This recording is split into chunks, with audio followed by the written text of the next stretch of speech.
Was hast du nicht eben gesagt? Klar wieder. Nee, mit der Zwiebel.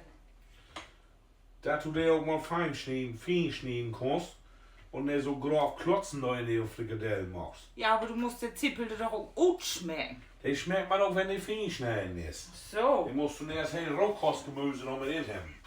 Ist ja kein Rohkostgemüse, ist ja mit aufbraten und gekocht. Aber nächstes Mal mache ich das anders.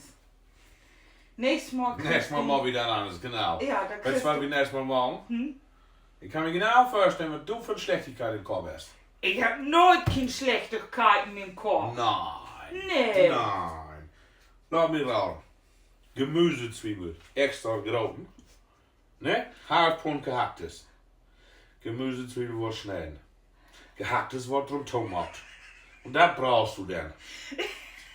Ja, dann brauchst du mit Jammer, dass die Zwiebel dann grutschen.